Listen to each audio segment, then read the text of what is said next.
This is Bangladesh. It's probably not a country you've heard a whole lot about. Maybe that's because it's kind of hard to see on a map. Geographically speaking, Bangladesh is a small place, about as big as the state of Illinois. But when it comes to population, Bangladesh is the 8th largest country in the world, with 170 million people.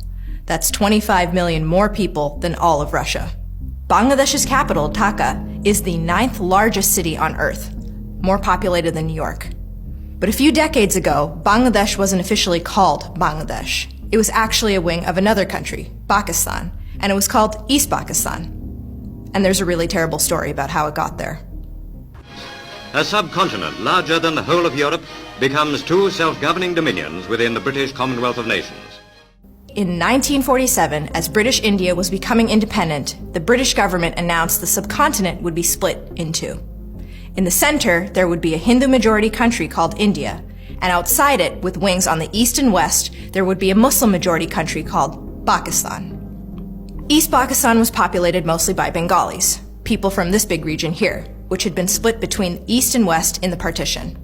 West Pakistan was populated mostly by Punjabis, Pashtuns, Sindhis, and a few other ethnic groups. Separated by over 1,000 miles of Indian territory and demographically and culturally split between groups from opposite ends of South Asia, this was a really weird arrangement. In the years following independence, it turned out not to work too well for people in the East. Even though East Pakistan had most of the country's population, they were shut out of the levels of power. The central government was dominated by people from the West. The real power in the country was the armed forces, and Bengalis only constituted about 5% of all military personnel. East Pakistan was treated as an internal colony of the West. The export earnings of its agrarian industries were siphoned off by the central government, and the region was neglected in terms of spending. And there was no better symbol of the East's subservient position than language. Because even though East Pakistan was a majority of the country's population, its most common language, Bengali, was given no federal status. Bengali speakers were treated like second-class citizens. So in 1970, Pakistan held national elections, overseen by a military dictator named Yahya Khan. And it was on the basis of this inequality between East and West that a Bengali nationalist party called the Awami League swept the election. Led by a charismatic guy named Sheikh Mujibur Rahman, the Awami League won an outright majority, not just in East Pakistan, but in all of Pakistan. Rahman was set to become prime minister of the entire country. But to the Pakistani government, that wasn't acceptable. Yahya Khan thought that a Bengali party couldn't be allowed to form a government, so he refused to accept the results. Of course, this did not go over well in East Pakistan.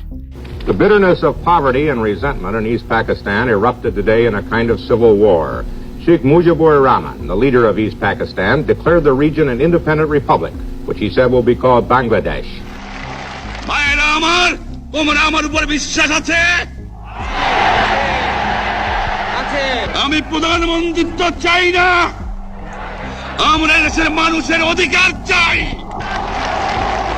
The Pakistani government was furious. So the next night, they launched their response, a campaign they called Operation Searchlight. They branded it as a program of pacification to calm the situation and return things to normal. But their real plan was different. Mass murder on an unimaginable scale. And that's where the United States comes in. Bangladesh was not just another story about the problems of post-colonial states and artificial borders. This was a story that took place on an international scale. It became a violent theater of the Cold War, one in which America played an active role.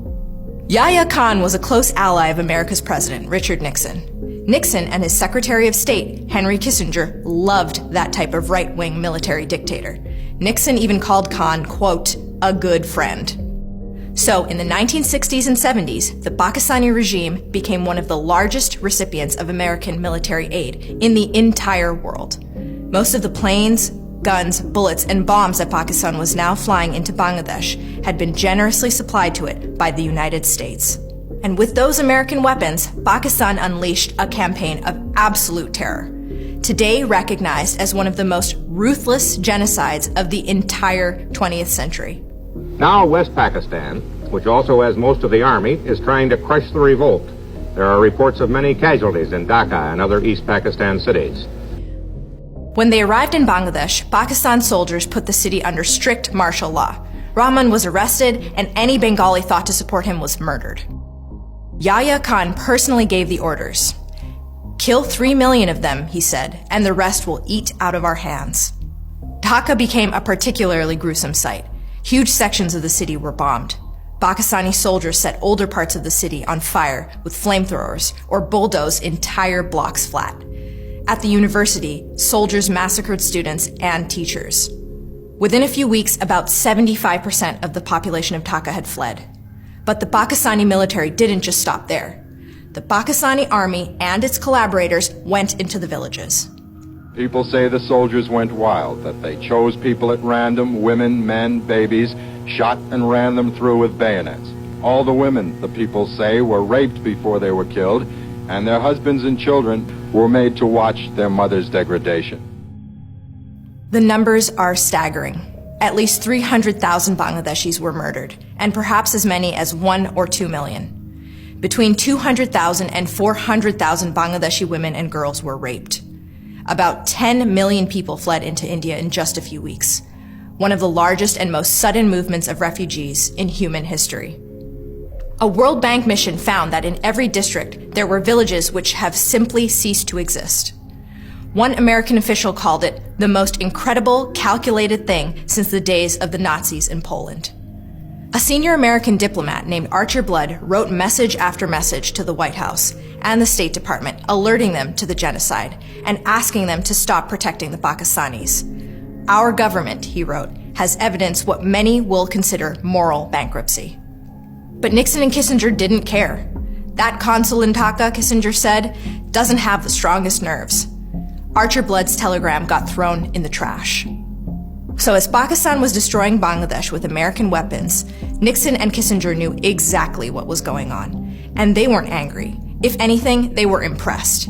The use of power against seeming odds, Kissinger says, pays off. That was partly because of Cold War power politics.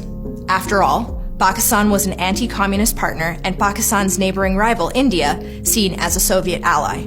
So Pakistan was an essential outpost for U.S. interests, and its actions couldn't be opposed. And Nixon and Kissinger also held really racist views that led them to ignore the killings. What Nixon had to say about Indians in one White House conversation. Undoubtedly, the most unattractive women in the world are the Indian women. Most sexless, nuts people. I mean, people say, what about the black Africans? The godless Indians, apathetic. When one American diplomat suggested cutting off aid to Pakistan to stop the genocide, Nixon put it bluntly, "I wouldn't do that to help the Indians. The Indians are no goddamn good." What Indians really need, Nixon said, is a mass famine.